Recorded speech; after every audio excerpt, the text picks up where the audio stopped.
Hello and welcome back to Finger Guns with Tony, Dave, and James. I am your diabolical co-host, Dave Baldwin, and here I am with Tony B. and All Hallows Eve, Jimmy. Not Spooky Jimmy? What the fuck? What happened to Spooky Jimmy? I guess we can bring back Spooky Jimmy. Spooky Jimmy never dies. you can be All Hallows Eve, Jimmy. Thank you. Considering Tony didn't even pick something. Tony B. I just like being Tony B. If you just like something, you just if it's not broke, don't fix it. All right, Well, Tony. I don't know if I don't know if we're going to define you as being not broke. Well, you know what? I'm just held together by unicorn farts and hopes and dreams. Yeah, man. As we At all least are. you know. Act accordingly. Exactly. At least you know. Anyways, we're still in the middle of October. We're recording this episode a little early because we're going to be on the beach. Yes. By the time you listen to this, by the time it goes live, celebrating Tony's second annual wedding spectacular. He's renewal of our wedding vows. Thank you very much. Married to the love of his life again. The official ceremony for the non-legal wedding. Yes. The legal wedding happened. This is now the official ceremony. I'm just going to write off your legal wedding ceremony as not official. It was just something that I had to witness. This is the wedding that you were aiming for back when you proposed to her back in the before times. In the before times, but for all of the people listening, yes, they can all suck it because we are literally laying on a beach as you listen to this, or we won't getting ready, getting ready for Tony's wedding. Yeah. Oh no, we'll be drunk. Well, no, because it's gonna come out Tuesday morning. So yeah, we might be laying on a beach. I'm probably going to be sleeping in a bathtub. That's fair. I can tell you where both of you guys are because we made the schedule officially. Well, I don't have that yet. So for right now, I don't. You know what, Tony? It's Schrodinger's wedding day. I don't fucking know what I'm doing. Well, you know what? Yeah. I don't really have a rebuttal to that. That's good. Let's move on. Good. All right. So happy wedding to Tony. Yes. Hey, congratulations. Congratulations. A mazel tov. Mazel tov. A cheers, if you will. Yes. If you will it, there is no dream. V.I. Lenin. Vladimir. What's the? I know it's Vladimir Ilyanovich or something. Kuliakov? Yeah. I don't know. What the fuck is Lenin's full name? That's something I really want to type in my search bar. Lenin's already getting off name. Topic with Lebowski references. Vladimir Ilyich Ulyanov. There you go. V.I. Lenin. V.I. Lenin. Thank you, Walter.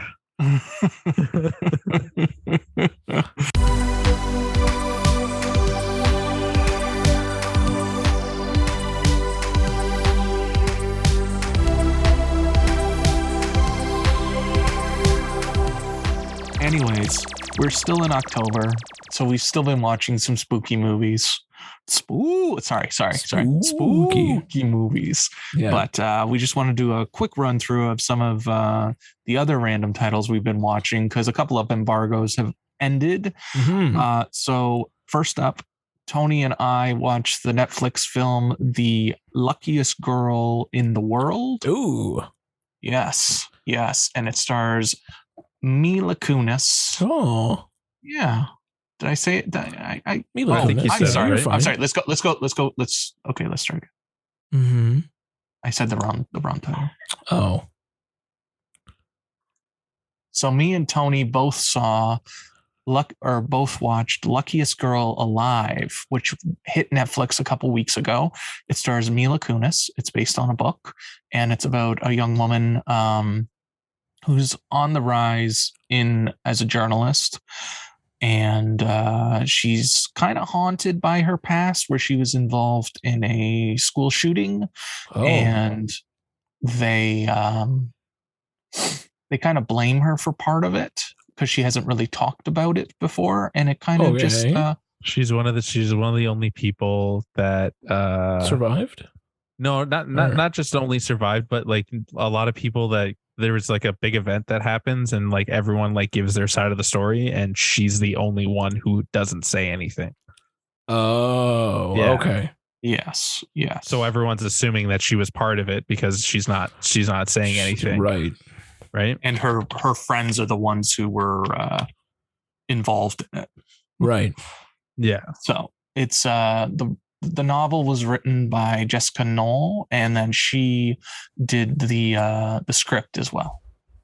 Okay. For the film.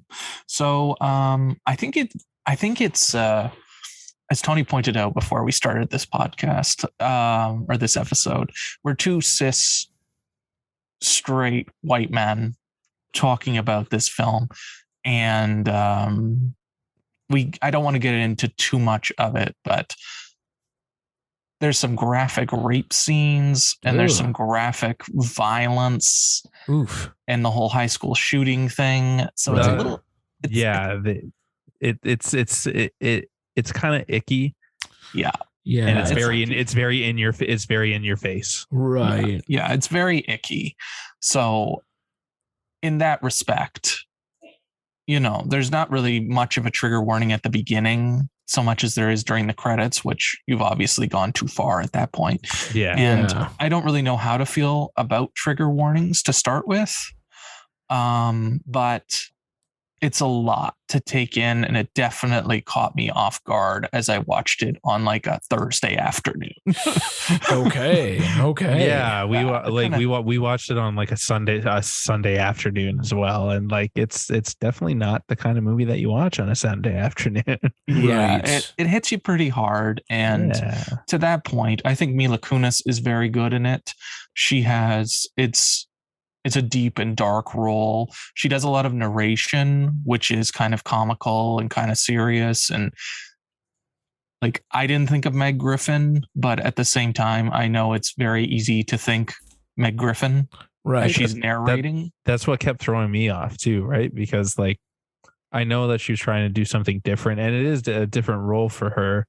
It's just the voiceover was a little bit distracting because like you're thinking Meg Griffin the whole time. Yeah. And that's no fault. And that's no fault of hers. It's just something that you're accustomed to. Yeah. It's hard to separate that. Yeah. It's hard to separate, but she's very good in it. And the writing is very good. I've never read the book, so I can't compare it, but at the same time, I think there's a little too much narration.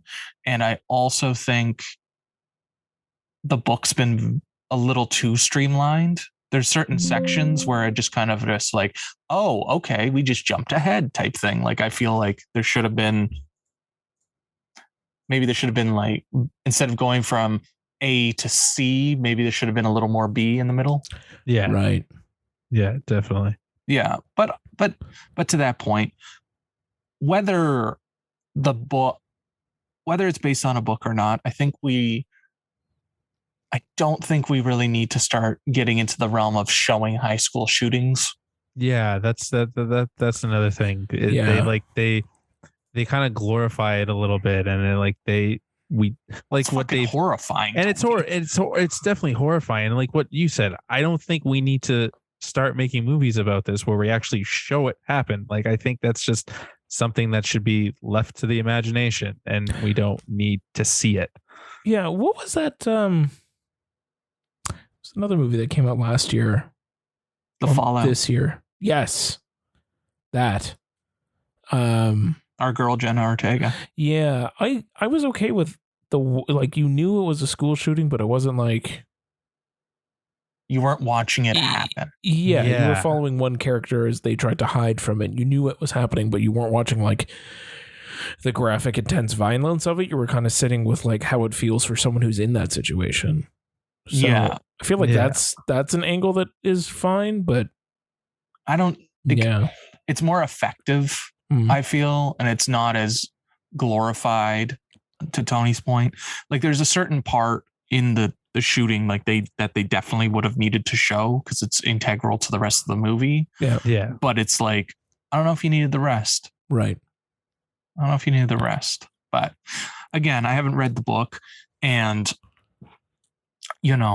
there's also some brutal gang rape scenes, which, I don't know if we needed those either, but it's very unflinching and it definitely leaves a mark. And I thought she was great. And yeah, it's a very adult role for her. Very like, I would have like when you think of her, very mature role. Like she's not like the happy-go-lucky girl in this, right? Like it's a very, it's a new angle for her, right? Got it. Yeah, and she does great. Yeah, I respect her for that, and she's a producer on the project, so she obviously is very passionate about it. But I thought that's what I wanted to say. She's going out of her comfort zone. Yes, she's definitely out of her box. Yeah. But it's icky, and it's very unsettling, and leaves caught me off guard. Yeah, exactly. And it leaves a mark. Like it's talking about it now, I'm just reliving. It's going on in your head. It leaves a lasting impression for sure. Yeah. Another film I got to watch recently that was a little more spooky and had its embargo end recently was a film called The Loneliest Boy in the World. So this one came out in limited release on the 14th, I believe, and now it's on demand. Nice. It's about a young boy who he watches his mom die, which is Jesus, horrifying, and he ends up in a mental institution. He comes out and he has kind of like a finite timeline of reintegrating into society type thing, and they're he needs to find friends. So he digs up some bodies and then he has friends. And somewhere along the line, I'm into this. Somewhere along the line, they come alive and they create maybe a postmodern family, and still with me. I'm still in. Hilarity ensues. All right. Great. Because they're not quite zombies so much as they are just reanimated dead. Okay. So, and like they're decomposing. There's some pretty solid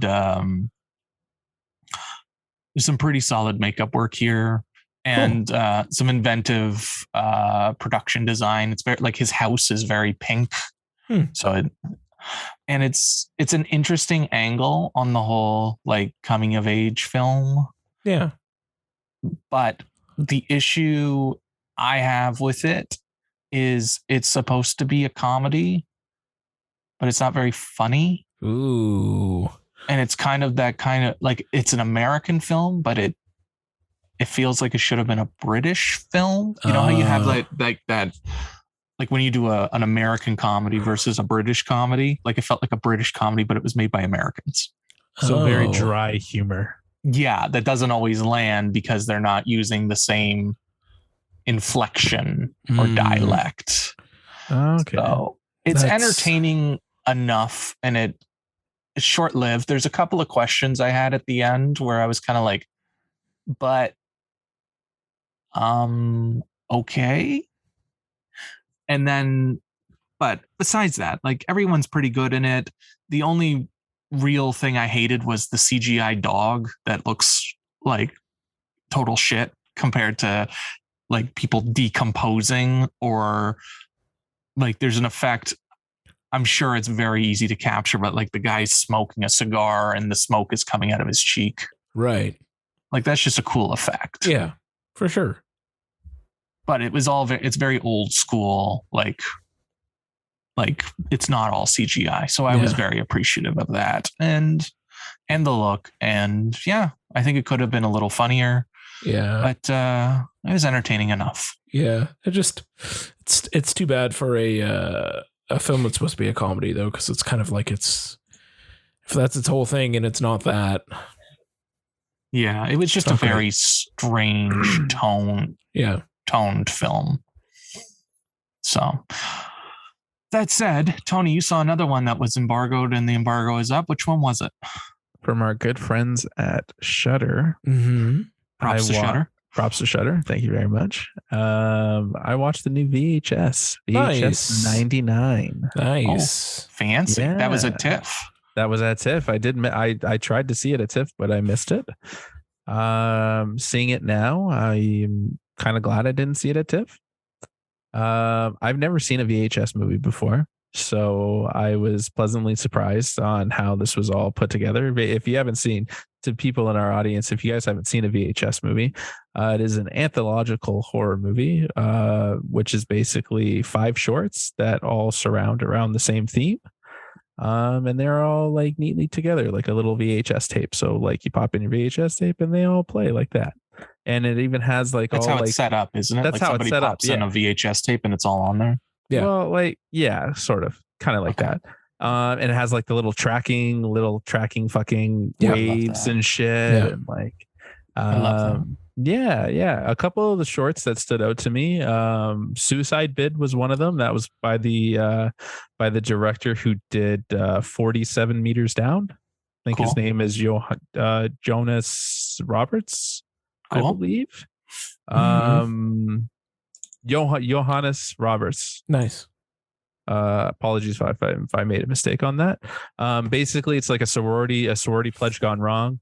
Girl Cool. really wants to pledge to a sorority. The deal is though that she has to be buried alive in a coffin full of spiders. Oh. As you do. As you do. Yeah. And then apparently there's a myth at the sorority house that somebody did this and they forgot about her. And then they went back a week later and she had disappeared. Oh. Yeah. Spooky. So hilarity ensues once she is buried alive with the spiders. I don't get the whole sorority thing. Yeah, I don't either. And like I guess it's just us being Canadian, but like I don't see myself wanting to join a sorority so bad that I would get buried alive with spiders. I don't even understand why. Like I just don't. It just doesn't sound like a fun time, right? No, it doesn't. None of sorority sounds like a fun experience. It all sounds terrible. Yeah, it sounds awful. Sounds pretty awful, right? Yeah. Like archaic, and it needs to no more. Yeah, needs to end. Yeah. No bueno. And then another one that stood out to me was something called Gawkers. Mhm. That was directed by the same director who did Tragedy Girls. Dave, I think you know what that is. I do. I've seen Tragedy Girls. Yes. Yeah. So Gawkers is basically American Pie. These teenage boys are spying on the girl next door, or the girl across the street. Right. They hatch a plan to install malware on her computer because keep in mind all these movies are set in 1999, right around Y2K. Sure. So they put malware on her computer so that they can spy through her webcam. Of course. And then hilarity ensues. Boys. Great. Does the webcam look like ass? Like webcam does, the picture does look like complete ass, and it looks Nice. exactly out of that scene in American Pie that we're all Nice. know and love. Yeah. I won't go into too much, but I saw that part recently, and I don't know about the love part. It's very icky, and like Nadia gets thrown out of school, but not Jim. That doesn't really seem fair to me. No, it doesn't. It's weird. It's not great. It Yeah. hasn't aged well. Not at all. That one, the American Pie one, was my favorite. It definitely takes a dark turn. Nice. Yeah, I can tell. And then the other one, the last one that I wanted to talk about was To Hell and Back. This was from the guys that did Deadstream. Oh, nice. Okay. Nice. And you can tell that it's the guys that did Deadstream. Okay. Nice. Basically, 2 videographers are hired to film a cult ritual. And then basically the ritual goes bad and the 2 videographers get transported to hell. As you do. They basically have to fight their way out of hell and get back through the portal back to their world. Great. Right on. Yeah. Right on. And I realized something. I realized that the director of Deadstream is also the main character of Deadstream. Oh, yes, it is. And the main character of this is the character from Deadstream. Amazing. So if you didn't like his voice in Dead Street, Gonna probably hate it not now. gonna like it. And Yeah. You're gonna hate it now. But I found it absolutely hilarious. Amazing. So Yeah. you like this movie or you didn't like this movie? I liked some of the shorts. The other ones, not so much. Gawkers was a good one, and To Hell and Back was a good one. Suicide Bid was like all right, but like if you've seen Buried, then like you've pretty much seen. You can only do like Buried in a Coffin so many times in so many different ways, right? Yeah. I've never seen Buried. I always wanted to. It's good. It's good. Ryan Reynolds. Ryan Reynolds, yeah. So Ryan this Reynolds. is like a half and half wreck for me. If you like horror shorts, like if you liked ABCs of Death, Sure. what's another one? Not a huge fan. Southbound. Not a huge fan of ABCs of Death. It's that movie's twisted. Right. Funny story about ABCs of Death. When I was in the warehouse, I actually served Vincenzo Natali when he did his short for ABCs of Death 2. Nice. He did a short called that's Utopia, and he was telling us all about it. Like I actually had a chat with him like for like 10 minutes, and he was saying like he only had $5,000 for it, and like he literally did everything. Like he directed, produced, like cinematography, like he did fucking everything. That doesn't surprise me. That doesn't surprise. Did you tell him how much you enjoyed Splice? No, I didn't. I wish I did. I did. Splice is a fucking amazing movie. No spoilers. I still gotta get through it. Buddy, you'll I can't. It's a treat. It's a treat. You gotta talk about your experience on this podcast. I will. It's a treat. Also, shout out to Vincenzo Natali. Yeah. Love it. Hey, do I get to talk about my embargoed film now? Yes, absolutely. Of course you do. Because, I want to briefly talk about Resurrection. Also, big shout outs to Shudder. Thank you guys for allowing me to witness whatever that was. Thank you, Shudder. Yeah, Shudder's the greatest. Shudder. Resurrection. Please Dave, you saw us. it already. I saw it at Sundance. Yes. At Tony, say what you got to say. Fucking Sundance.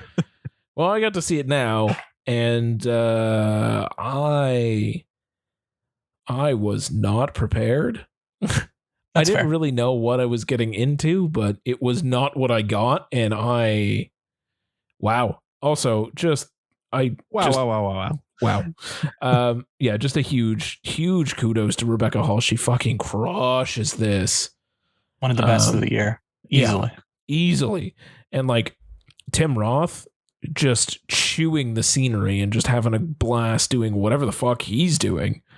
Incredible.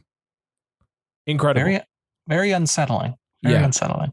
Yeah, it was weird and twisted and dealing with like trauma and past trauma and things coming back to haunt you, and then a whole lot of shots involving like fetuses and there's a lot of like entrails and intestines and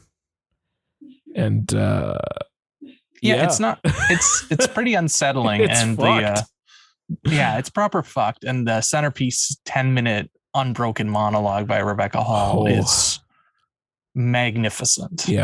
Magnificent. We're getting a lot of great monologues in horror movies this year. There's another great one with Mia Goth in Pearl, which is coming out on digital very soon. So I'm very excited, James, to finally get to see it. I can't wait.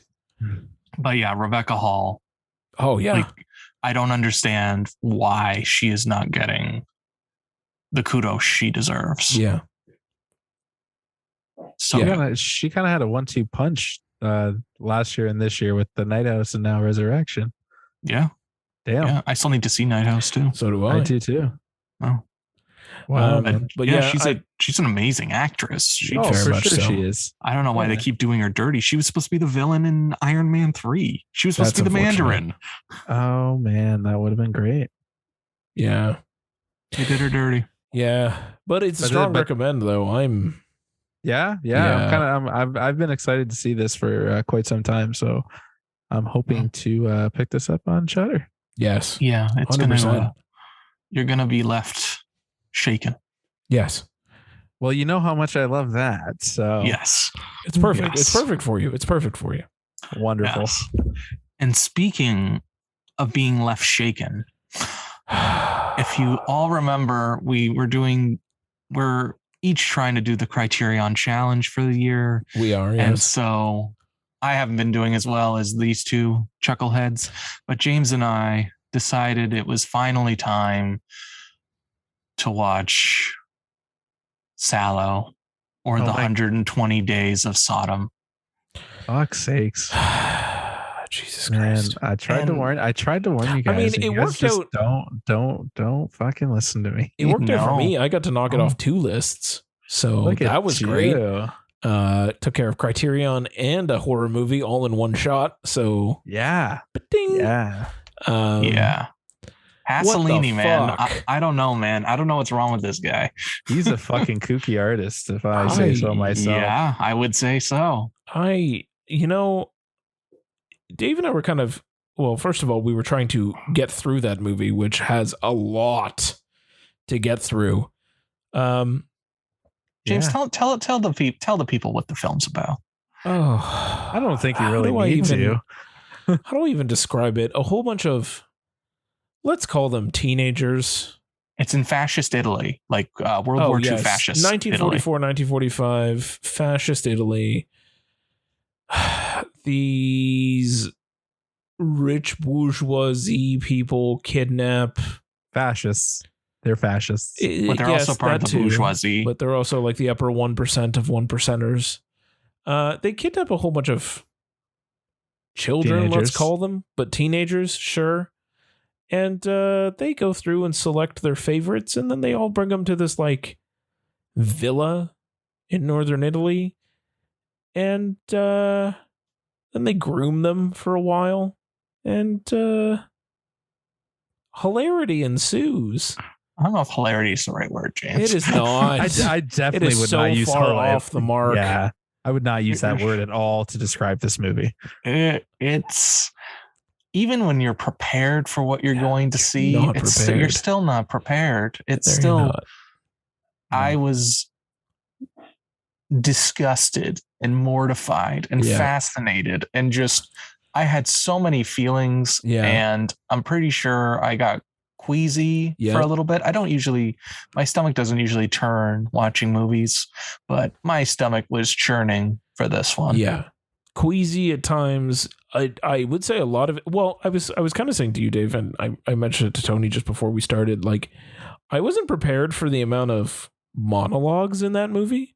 Yeah. Like long, unbroken, unedited, just monologues that kept going. There were like 10 to 15 minute long fucking Italian stories. I mean, they were about horrific subject matter, but I was kind of impressed. And not, it wasn't what I expected it to be. Like a lot of Salo was not at all what I expected it to be. I thought it was going to be like this horrifying, grotesque thing, but it was so many like stories intercut with really fucking fucked up shit. But a lot of anal sex. A lot of anal sex. It was very forward for 1975. What the hell were you guys like thinking it would have been? I don't know, man. Like I don't know, man. Like, when she starts eating shit with a spoon, and when everybody's the whole shit a circle of shit was a tough hard. It was a tough one. Like they're like serving it on platters, and they're all laughing and like, honest to God, that guy in a wedding dress, and he's got shit all over his mouth, and that one creepy guy with the eyes. Creepy guy with the eyes in the mouth. Yeah, fuck that guy. Literally brought that up before the podcast started. That guy gave me nightmares for fuck that guy. Yeah, that guy. Jesus. But like also to Dave's point, like I was also like really fascinated by the fact that this film exists at all. Yeah, and like I wanted to know so much more about it while I was watching. Like I wanted to know everything I could. Well, he got assassinated shortly after that film premiere. He didn't even get to see a premiere. He got murdered and then in a fucking dark alley, and then it premiered 3 weeks later. Yeah. Yep. Because people were stealing parts of the print. So he went to go get it and then he got fucking murdered. It's fucking wild. But I've been reading more about it. Yeah. And kind of understanding certain things about it now. Sure. And I kind of want to watch it again. I just want to skip the whole shit eating. Yeah, Maybe we I'll can just skip skip Circle that. of Shit. We'll just skip that. I'll listen to the dialogue, and maybe I just won't watch the shit eating. Because like it gets more horrifying from there. And but after you watch that, you're just like, okay, cool. You're so desensitized at that point that you're just literally. Cool. That guy's getting his dick burnt off. Cool. That girl's getting scalped. All right. Don't forget about the fucking madness in the what do you call it? In the garden at the end. Yeah. Yeah. Then like Buddy's like watching from afar through the magnifying glass. Yeah, that's what we're talking about. Yeah, that's what we're talking about. It's apparently there's even more horrifying stuff that got cut. That's fucked. What do you cut from that? I don't know. What I want to know you know what? It's stuff that's the story. That is the story that I want to see. I want to see what was left on the cutting room floor of that movie. It's a journey, and like everyone's so committed. Like I know that some of the voices, like I know the voices are dubbed over type thing, and it sounds hilarious in English. James and I watched a little bit of it in English. It sounds hilarious. But I bet you just like there's just so much commitment, and apparently everybody was just having a blast on set. And I was like, I don't know how you have a blast doing this. I don't know. Yeah, I don't know. And it's so. Yeah, I've been reading more on it, and I kind of want to see some of the pieces kind of come together a little more, because like half the movie I was just sitting with James and I was like, what the fuck is happening? Yeah. It's a trip. Yeah. It's definitely a trip. It's a fucking journey, man. Yeah. And the Criterion, I have the Criterion Blu-ray because obviously I do, and you guys are going to get, when it comes out on 4K, you guys are going to have it in your stockings. 100%. So, Tony's going to be thrilled. I will burn it to the ground. Oh, you know what I hope it comes with? Like a chocolate or like brownie shit that you get to eat. And just honest to God. Are we done with this segment yet? Not yet. Not yet. Tony, you're so uncomfortable, and I love it so much.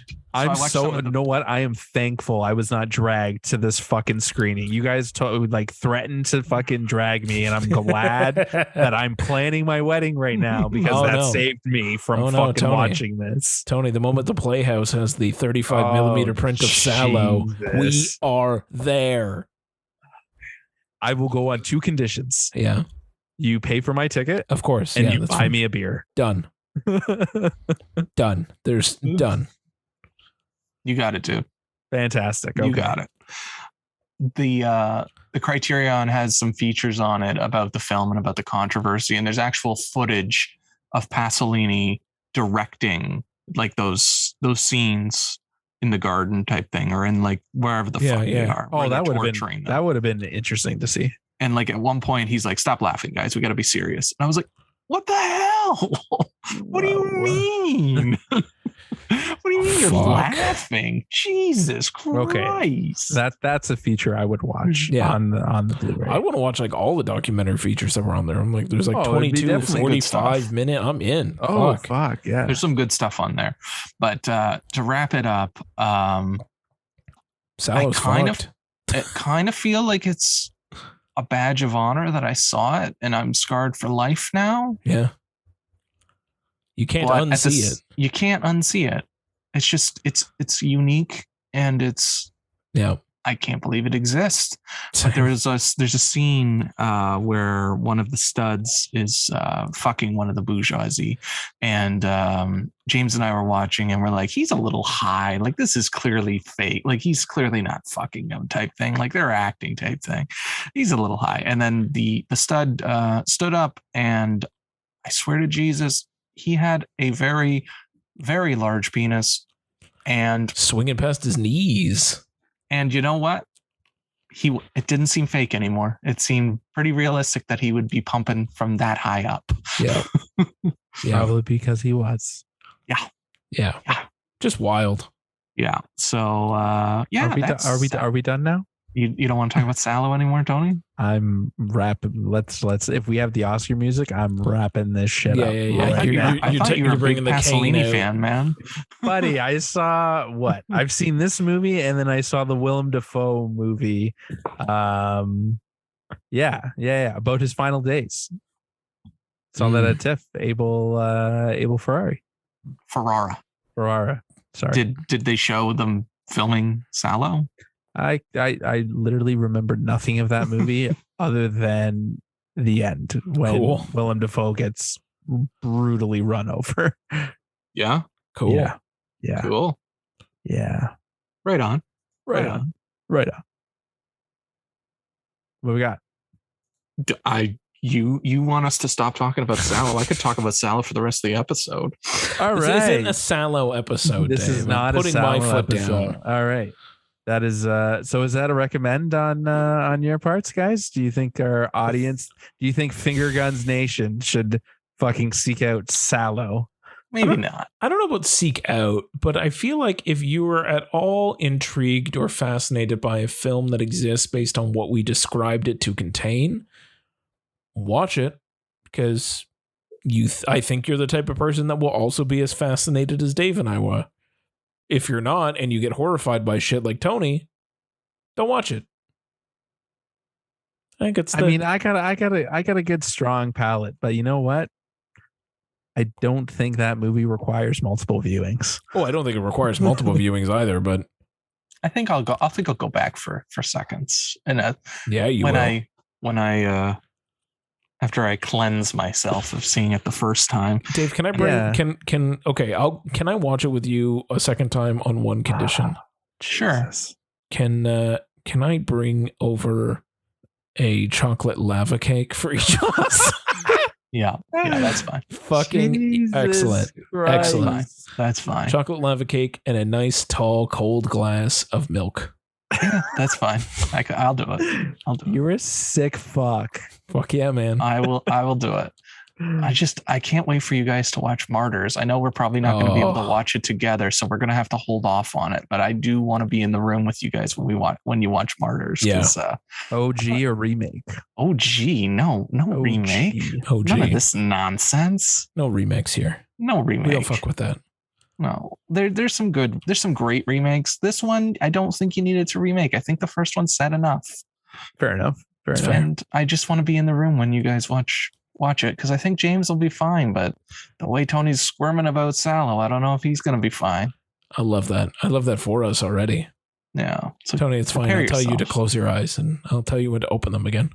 I don't think he's going to open them. You should get to keep them closed. Just keeping them closed, man. It's a journey. Excellent. It's a journey. But what else? What's another good recommend for you, Tony? What do you want to talk about that's not Salo? I got two movies that I would recommend in a heartbeat. Sure, hit us. One of them is a personal favorite of me and Dave's, at least. I don't know about you, James. It is Sam Raimi's version of Batman. Oh, I haven't seen it yet. With our good pal Liam Neeson, friend of the podcast, Liam Neeson. All right, sure. I'm talking about Darkman. Ooh, yeah. Darkman is fucking incredible. Amazing. Sam Raimi set out to make Batman, and he fucking did, and it was fucking excellent. Awesome. You keep saying that. It's because he got rejected from making Batman and The Shadow that he decided to make a concoction that was basically those two movies and Evil Dead.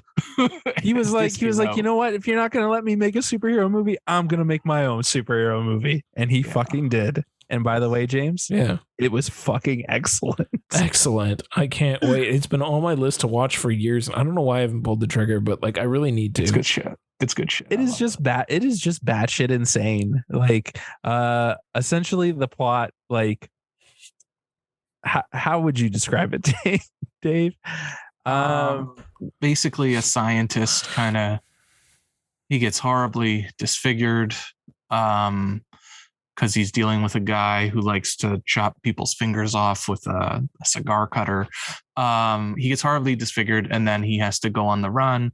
And then he comes up with a formula that allows him to make new faces that only last for a certain amount of time. 90 minutes. 90 minutes. There you go. 90 minutes.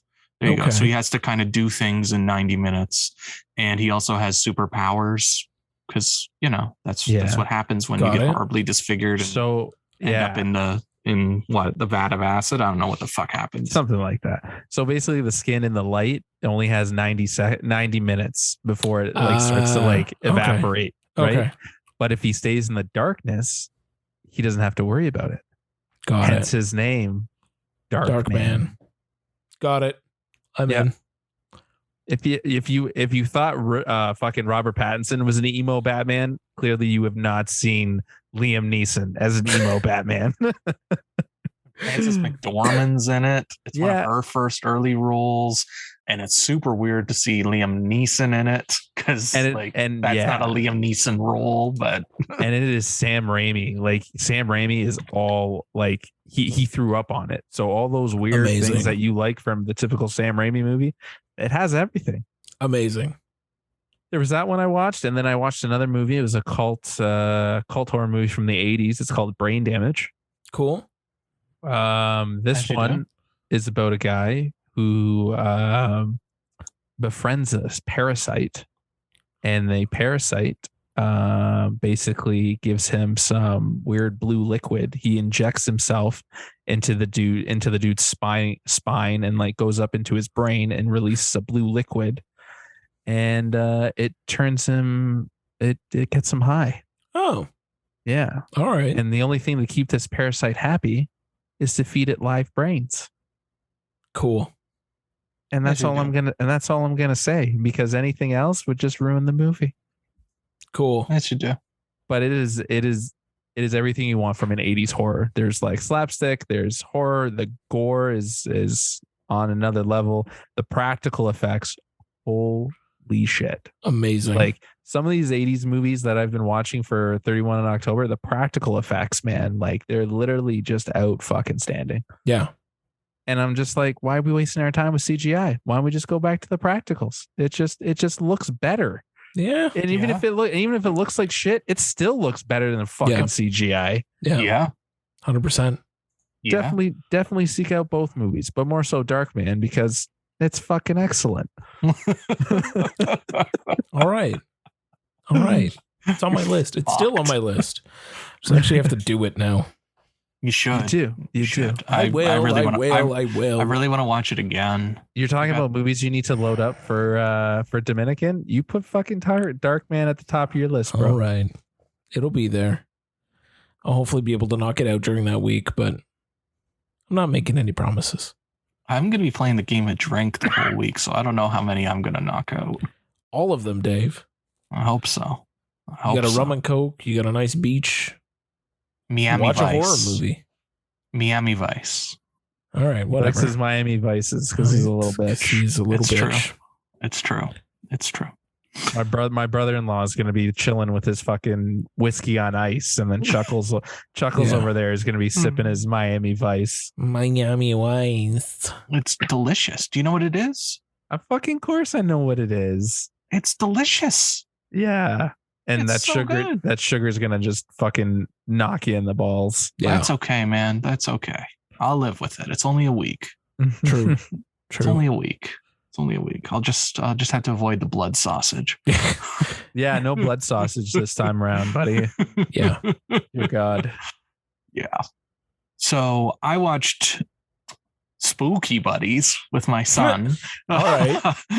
And Skylar Gisondo is in that movie, so that's kind of weird. But they use a lot of they say dude and dog a lot. Oh. And his name is Skylar.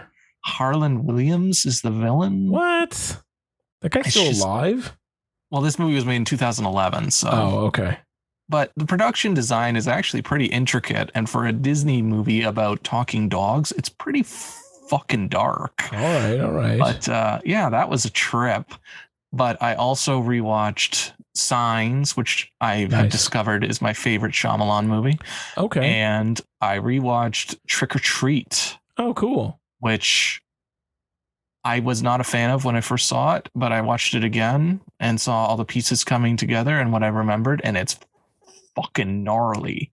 Nice. It is off the chain. It's another anthology style film, but where everything's kind of connecting and just shit's fucking wild. And It's like 82 minutes. It does not overstay its welcome. And like, yeah, I dug it.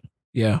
So Right to the whatever, point I that haven't just seen fucks that you in a up. long time. Yeah. whatever past Dave was thinking, he needs to not think it. He needs to reconsider. You picked up that the Scream Factory version of Trick or Treat, didn't you? I did. Fuck. Nice. I Nice. did. Looks good. Dope. Definite hard recommend on that. Yeah, maybe I'll check it out. You know what? I'm just gonna steal the movie from you. There you go. That's the way you to bring do one back and you can steal it. Yeah. I got Like a a stack. I got library. a stack ready. Yeah, I got a stack ready. What about those movies you've taken from me? Like You just have to live with it. Just live with it. James, he has movies that he took from me the first time he moved out. Jesus. Are we surprised? No. He just wanted to buff up his collection a little. Yeah, It's true. With the Savages. Yeah. Ugh. It's even called the Savages. I thought it was just called Savages. At this point, who really cares? Yeah. It's true. It's Oliver Stone. Nobody cares. Yeah. James, give us one last recommend. One quick recommend, because I'm behind on everything. I rewatched Us. Nice. Yes. Jordan Peele. Yes. I hadn't seen it since it came out in theaters. I loved it then. I still love it now. Lupita. Justice for Lupita. Lupita. Oh, She should have won the man. Oscar that year. She So fucking much better than crushes that fucking- role. She Fucking crushes Renee both Zellweger. roles. She crushes both sides of that role so hard. Like it's incredible. But yeah, she's the only reason that the entire movie works. The fuck the police scene's pretty good. Yeah, it's great. It's great. But like she holds everything together, and yeah, it's so great. Jordan Peele, just what a magnificent man. What a fucked up mind. I love him. So I really good. want to watch Nope again. Yeah, I do too. I wanted to give myself a little bit more time, kind of like what I did with Us. Just give myself some distance between it and then watch it again and see how I still like it. I watched Get Out theatrically, and then when it came out on Blu-ray, I think I watched it like 3 or 4 times in the same weekend. That's fair. Get Out's great. Right on. It's fucking awesome. Yeah. And fucking what's her name from Girls is Allison Williams.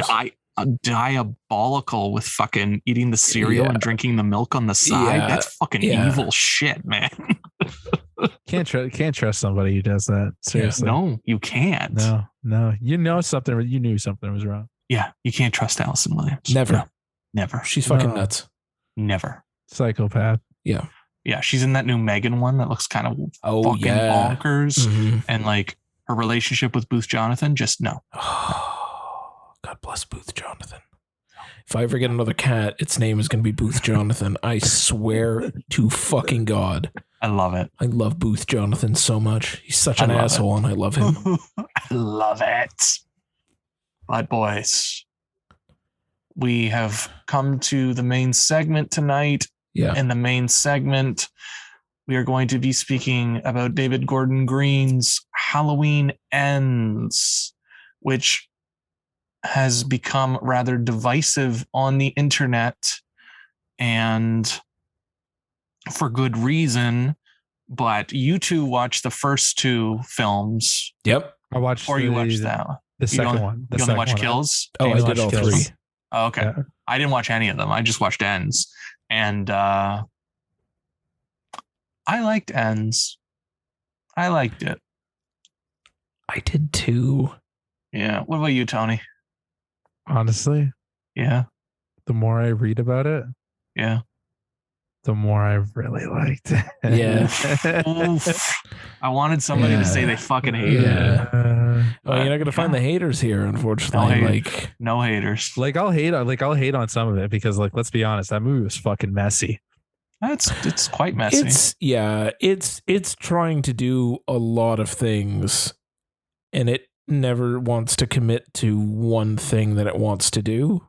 So yeah, messy is a good word for it because it just doesn't. It's a bunch of spaghetti at the wall. Yeah. That's fair. Yeah. But That's fair. I like the spaghetti that's stuck to the wall. I did too. I liked it. Yeah. I did too. So the most part. basically, what it's coming down to and why it's so divisive is that the film is more about this new character named Corey, Mhm. who Well, he does something horrible, and which really caught me off fucking guard. Oh yeah, to start the movie off that way, holy shit! Yeah, Definitely a choice. Just wake the fuck up. Oh my god. Yeah. Okay. that was a choice. And then he's kind of like the town pariah after that, and it cuts to 4 years later, and Michael Myers has been dormant and kind of out of the picture, but like shit's still going down in Haddonfield, and Haddonfield's basically tearing itself apart. yeah, and like Laurie's trying to move past it and be just normal. Is it Allison? Is that what her granddaughter's name is? Yes, I believe so. Yeah. So she is working in a hospital, and she's trying to turn it around as well. Yeah. They're still kind of haunted by the past. And this Corey character kind of comes into the picture, and he's haunted too. And he crosses Michael Myers, and hilarity ensues. Yeah. And it goes in a very different direction for the franchise, where Michael is not the central character. And I know that's what pissed a lot of people off, because in the trailer you do not get that sense at all, which props to whoever cut that trailer, because good work. Yeah, exactly. Yeah, for hiding what it actually was, what actually was going to go down. Yeah. And I felt there's certain bits in it that are, because it feels like an extended epilogue, but there's certain bits in it that kind of hark back to Halloween Kills. And I feel like this one does it much better, talking about the trauma and kind of the mob mentality, and about what the fuck Laurie's done to the town. Yeah. It's not quite, it's like you said, it's not quite all there, but I feel like it does a better job than the entirety of Halloween Kills, which just seemed like was brutal for the sake of being brutal. Well, yeah, look, going from Halloween to Halloween Kills to Halloween Ends, Kills has great kills. Yeah, gnarly. I can't fault that movie for delivering some absolutely over the top shit. And I was gonna say Kills delivers at least like some of the best kills of the franchise, in my opinion. Oh, like yeah. that firefighter scene, like, still fucks. Yeah, like, that's a good that scene is fucking incredible, man. That's a good scene. So like Kills gives that, but like, yeah, I feel like Kills, the point of Halloween Kills' existence doesn't really make sense to me. Yeah. I don't know. It kind of, it tries to do a few different things in there too, but yeah, that entire mob mentality hospital scene was just like so bad. Yeah. And so dumb. Yeah. And even the ending, evil dies tonight. Yeah. It was bad. The ending's fucking stupid. It's so stupid. Even for a Halloween movie, it's fucking stupid.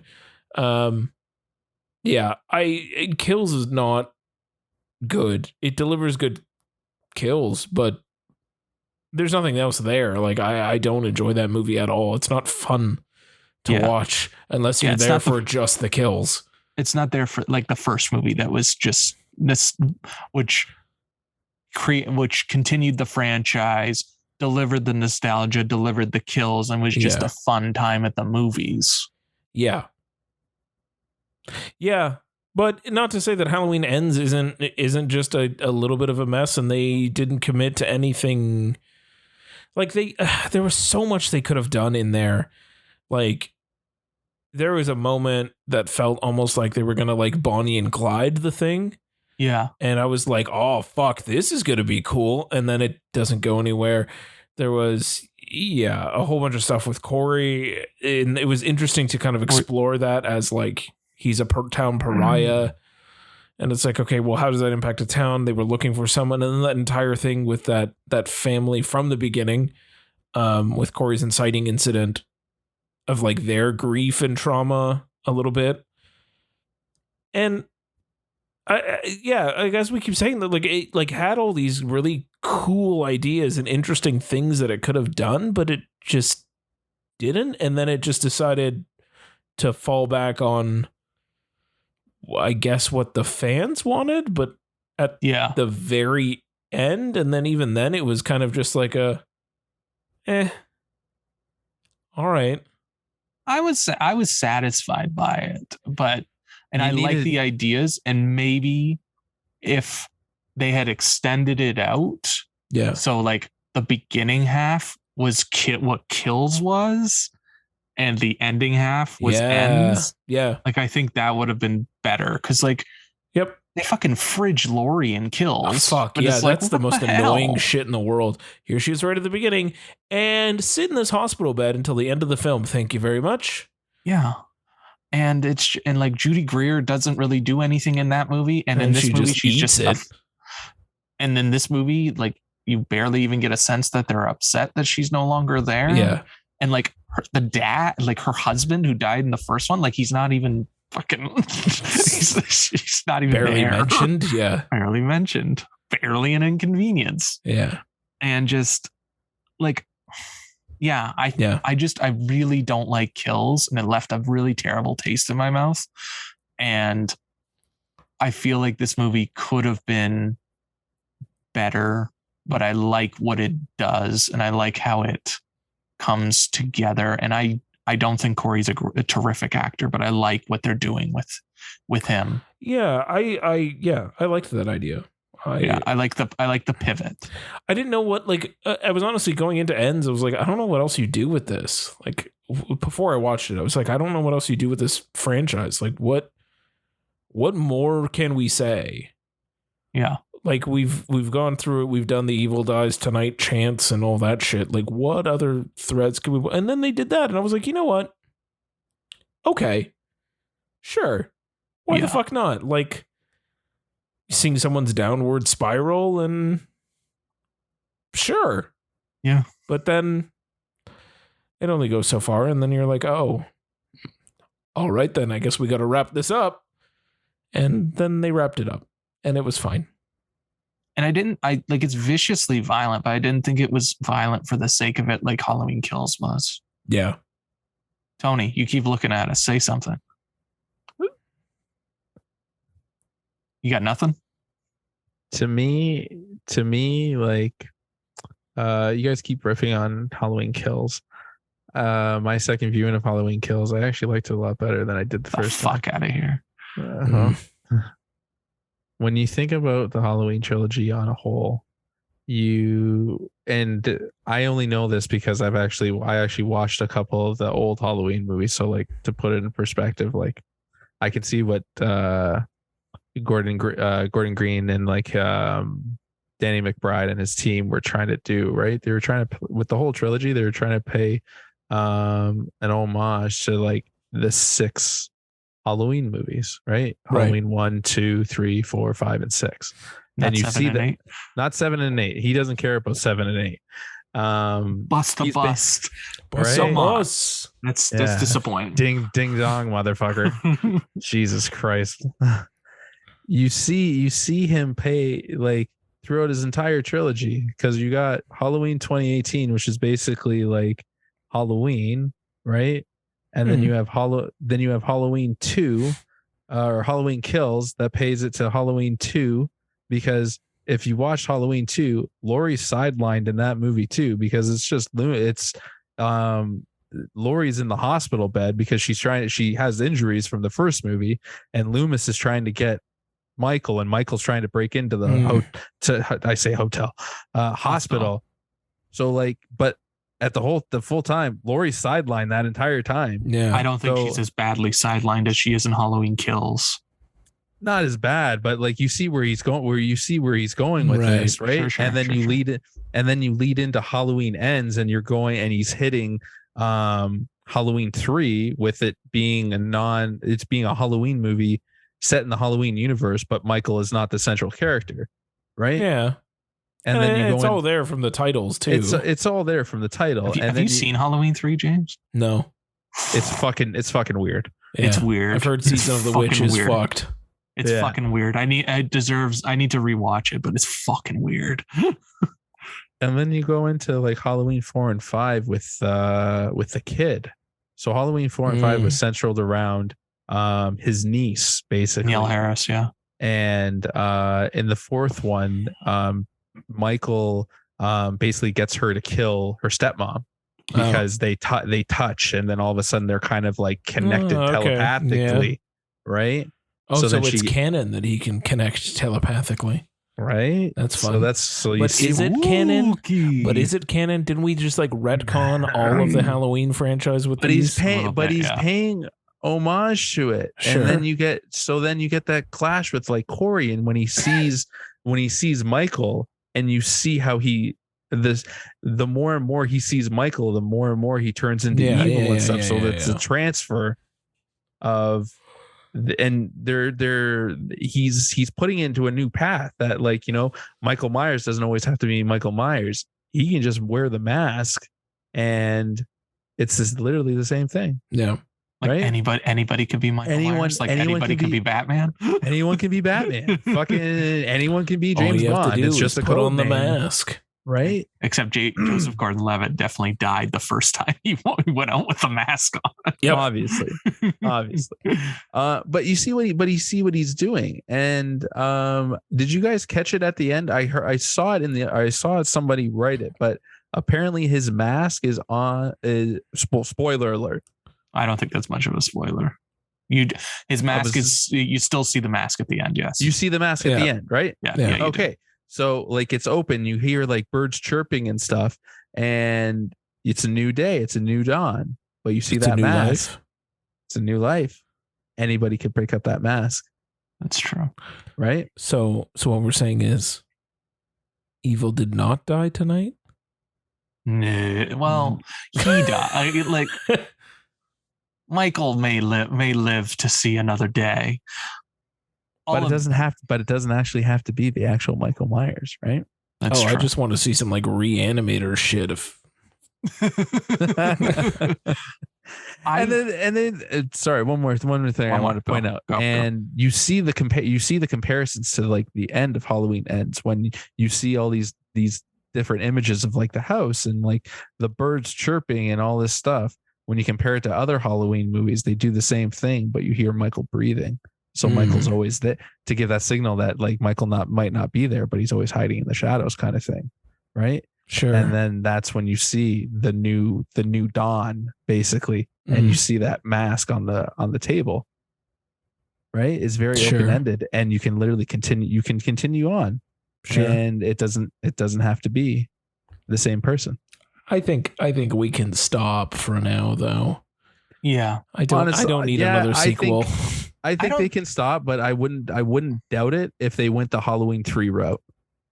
Yeah, that's fine. You can do that. Just like, can we just have a Mo? Like, I don't even like. I think what these two sequels also kind of did was I don't think you even needed them. It was fine. You're right. Yeah. Halloween 2018, I think it said enough. Yeah. And like he could have still come back and haunted somebody for another day, but I feel like this was like an extended like victory lap that they didn't really need. Yep. And like Halloween Ends, just Halloween 2018 ends very well. Like, yes, you can leave it there and I'm fine. Like, yeah. And then you pick up the thread later and you could do something else. Yeah. Yeah.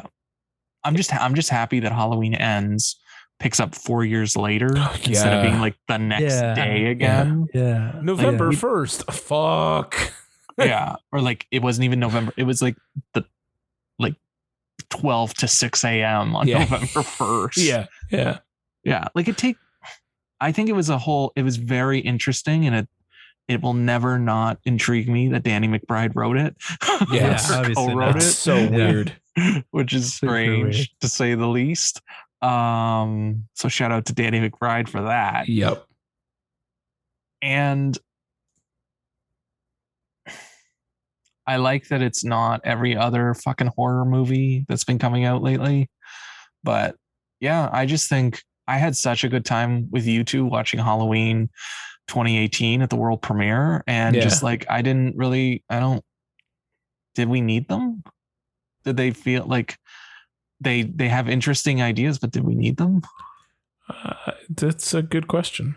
Yeah, like I like Halloween. I hate kills. I like Halloween Ends for what it is, and I like what it does. But do we need it? Yeah. No, we don't. We necessarily don't need it, but yeah, I'd rather keep ends around and occasionally just watch a highlight reel of kills. Yeah, I like that they just did something different. Yeah. You're expecting a slasher movie. You're expecting you hear Halloween. You're assuming that Michael Myers is gonna go. You're gonna go in and fuck some bitches up, right? Yeah. And what you get with ends is just like, holy shit, he did something different. They finally did something fucking different. Yep. You got Rob Zombie, who freaking remade Halloween, and he just made a carbon copy of the original. Yeah. Right. And then he tried to do something fucking wacky in the second one, and it just didn't fucking work. Yeah. But like he had more backstory in the first one too. Exactly. And you ruin his character by giving him backstory. The whole thing about why he's so scary is because you don't know why you don't know his motivation. He's just evil. He's just an evil fucking guy. Well, he killed his sister, and then he goes off the deep end. That's exactly it. Right. And as soon as you give the ghost a face, the ghost no longer is scary anymore, because now you can fixate on that face and not be fearful. It's what you don't know is what scares the shit out of you. Yeah. But that's what every remake was doing for a long time, was trying to like make sense of why these characters exist. Exactly. And they lost sight of the idea that what you just said, like, it's scarier that you don't know. Right. And you don't need to know. Exactly. Yeah. The thing that I loved about this trilogy was like it was done by people who love the franchise. You can always tell that when the filmmakers are passionate about what they're doing, right? And like I said before, he does homage to like the entire franchise. Yeah. And he brought it in, and he made something new. And obviously people aren't going to like this, but they need other people are going to look past it and be like, holy shit, we don't need to see the same fucking shit over and over again. Yep. And I'm clearly on that board. Like I liked it. I dug it. Yep. Yeah. I dug it. And I didn't love it, but I dug it. Yeah, I was on the fence too, and then I started reading more deep dives into it. I watched a couple deep dive videos and stuff, and I was like, holy shit, I actually get it now. Yep. That's right? Fair. Yeah. I mean, I think it's safe that it's a recommend from us, but we also, all three of us, like Halloween in general. I'm a huge Halloween fan. I love the movies. Some people say that it's the most boring franchise. I disagree. Michael Myers is a fucking ferocious beast. But that's a recommend from me on that one. I mean, the trilogy as a whole, I would also recommend just, temper your expectations for the middle bit, but you'll get there. And ends, just strap in and enjoy what could be and what they try to do and enjoy it. Because I enjoyed it more than Kills. I'm fine with it. It's a fun ride. It's a fun ride. Chekhov's car wrecker. Oh yeah. It's a big Chekhov's car wrecker. Yeah. I was like, oh, I know that's coming back. Yeah. Oh man, that fucking homage, just Christine in the movie. Dear God, I need to see Christine yesterday. You do. And some of the kills are really, really violent. Yeah. Yeah. Yeah. Yeah. That whole bit at the auto wreckers. Woo. Oof, madame. That shit was wild. Hey, James, I've been seeing a lot of comparisons between Arnie and Corey. Yeah. Are you able to shine some light on that? Yeah. I can kind of see it from a characterization place. In a sense of like, before they become evil, they're both kind of meek in a way. But Corey's dealing with some heavy shit and a lot of like external pressure and trauma. And Arnie is not, he's just kind of a loser who wants to, be a cool high school guy that gets the girl. So kind of yes, kind of not no. really, Okay. but yeah, there is some like there's some like Arnie vibes there, I guess. Yeah. That makes sense. I mean, and if you want to look at like their trajectory too, is like two sort of like meek people meet evil incarnate and then become evil. Hilarity ensues. Mhm. Yeah, like then become evil. Yeah, sure. It's a similar character arc. That makes sense. Another thing I wanted to bring up was I like in Ends how they like kind of turn it around and like seeing it back to back with because I basically saw the back to back with Kills, seeing the people of Haddonfield, and they beg the question of, are the people of Haddonfield much worse than Myers? Right? Because you see what they do to Corey. They basically drive Corey into becoming evil, so to speak. Yeah. And then you revert that. Maybe if they didn't treat Michael the same way, would have Michael grown up to be a fucking what Michael is, right? Maybe. Who's to say? Who's to say? But it begs the question, right? Who's to say? Yeah. But when they're watching the thing at the beginning of the movie, I was like, yeah. Maybe I should just watch the thing right now. Just turn this off and put the thing on. Yeah. Roll that 150 times. Man, you could tell these guys loved Carpenter, man. All the fucking Easter eggs and little things they put in just to play tribute to him. Fucking amazing. I love John Carpenter. It's worth it because he's a G. Friend of the podcast, John Carpenter. Friend of the podcast. Please make another movie. Give us one more. He's supposed to be. If it's anything but the Dead Space movie, then I don't want it. All right. Well, hopefully he'll do Dead Space then. Fingers crossed. He could do something there. I could see him. John Carpenter in space. Yeah. I'm sure he's basically already done it, but you know. Ghosts of Mars. Yeah. But anyways, solid recommend for Halloween Ends from the three of us. Yes. We're not going to be hating on it like half the other people of the internet have been hating on it. No, definitely not. It is a recommend. Go see it if you enjoy Halloween films. Abso-freaking-lutely. Yeah, that I think it wraps up Halloween Ends as a strong recommend from us, and I think it's about time for us to head on into Dave's New Blues. Dave's New Blues. What did that boy buy? It's Dave's New Blues.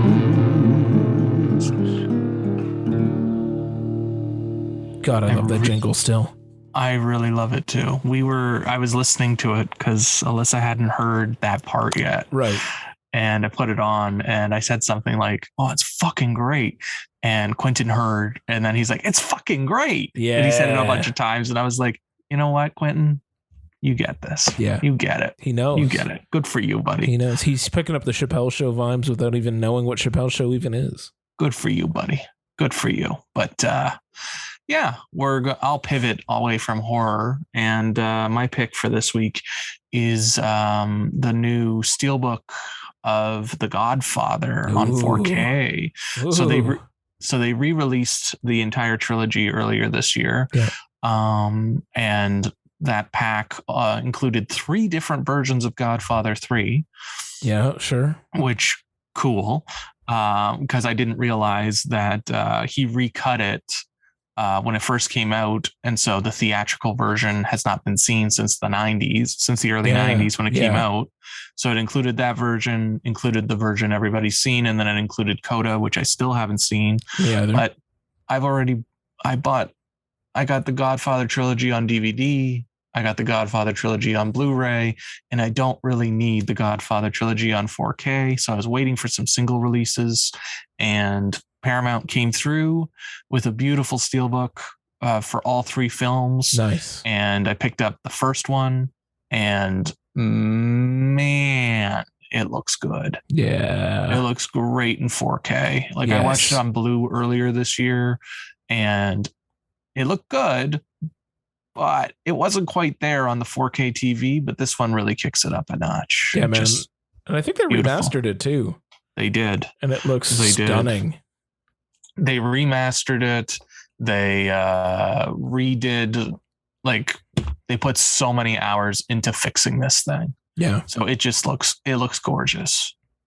And For it's a 50-year-old masterpiece. movie, and it's the greatest film ever made. Yeah. Greatest American film ever made. Yeah. Like, there's no comparison. There's no comparison. Yeah. And just when Bonacera says, like, I believe in America. Oh, Like, man. it's just, you get all the feels. That thing they opens all on a come banger of a line. They all come streaming back. Yeah. And just, man, what a beautiful film. Now I got to watch it again. Mm. Also, you need to watch The Offer. I know. I really want to watch The Offer. It's fucking I gotta so I saw the first good. two. People keep telling me to watch that show. You really I- should. listen. It's so good. I saw the first 2 episodes and I enjoyed it. So Yeah. I need to go back and rewatch. But I think I'll pick up Godfather 2 if they bring the prices down again, like they did for Indiana Jones recently. Yeah. But yeah, I don't think I need another copy of Godfather 3. I think I'm good with the multiple copies I have. I don't hate that movie, but I don't feel like I need to You don't need to own get it another 6 I don't times. think I don't think I need another one. No. Although we should check out Coda at some point. I would like to watch Coda, yes, but I need to watch Godfather 2 again because I haven't seen that in a long fucking time. Yeah. I'd probably watch like all 3 versions of Godfather 3 too, just to try to like spot the differences. I'll let you have that. I don't want to do that. Yeah, that's fair. Wait, Tell me out. you really want to watch that Sophia romance with Andy Garcia? Oh man, fuck, I forgot about that. Like, Fuck, it's been a dog's age since I saw that movie. Yeah. yeah, like I don't remember hating it. I remember originally watching it and liking it more than Godfather 2, which obviously I was smoking rocks. But Yeah, buddy. I don't remember hating it. And it does have that amazing scene with Al Pacino saying, like, I was out and then they pulled me back in. Yeah. Which It's- I think that was a decent. I think that's a That 6 was out a of 10 It Pacino. was pretty good. Yeah, It was pretty that was good. 6.5. It was Okay. pretty Thank you, good. thank you. I was pretty proud of it. I was pretty Yeah, proud of it. that's an all-timer Pacino line. Like, Yeah. that goes down in infamy, and it's almost worth the price of admission, but It's true.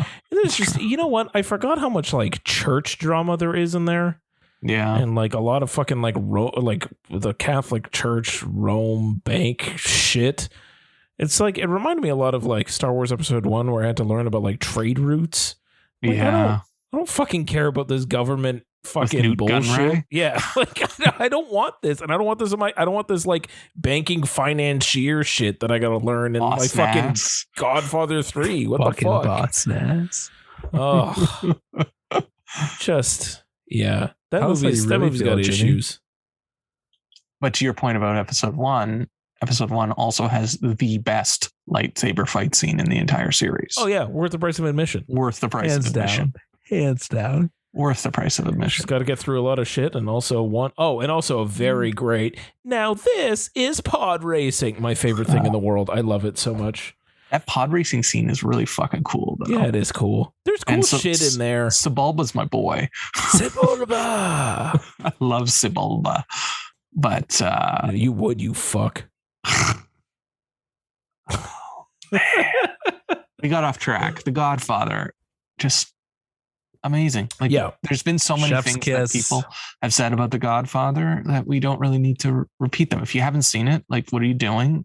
If you Yeah. have seen it, watch it again. And 100%. yeah, it looks incredible in 4K. Watch it 150 times. It doesn't matter. It's always great. I And wish we could anybody who tries to be like, oh, The Godfather, oh, people with this is their favorite movie because it's like it's overused. No.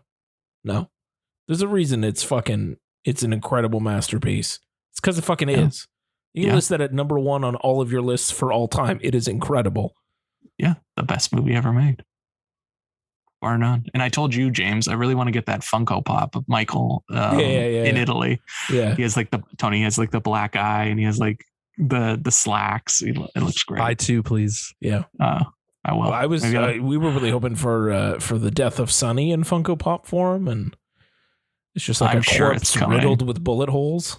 I'm sure it's coming. I try not to buy too many of the big ones, but if Sonny's corpse, I don't have any of the big ones, but if Sonny's corpse is one of them, it's going on the shelf. It's there. That one can park up right beside Jaws. I'm fine with that. Yeah, absolutely. Yeah. Well, friend of the podcast, Funko. I hope we just gave you a great idea. Heck We just gave you a great idea. But yeah, I think that wraps us up. I think so. I think we'll have some more spooky movies next time, but I think Tony's deep throating the mic right now, but that's cool. Pulling an Elvis. We'll talk about a few more spooky movies next time, but maybe we'll talk about Oh my god. something a little more dramatic or It's like fun. 20-12. I'm fucking losing it. Tony's losing his mind. Yeah. apparently. But yeah, so thanks for listening, Heck and yes. we'll see you soon. My We'll be name is thinking of Dave. all of y'all. We'll be thinking Yeah, of all of we're- y'all when we're on a beach, but Sipping whatever we're Miami gonna be sipping. Vices. Definitely for- not Miami Vices because they're not a little bitch like Dave. Have you ever had a Miami Vice, Tony? Dave, if you say Miami Vice one more fucking time, I swear to God. Miami Swear to- Vice. I literally just got back from Punta Cana. La-di-da. Yeah. Drink your fucking Miami Vice and be grateful. All right, I will. For show.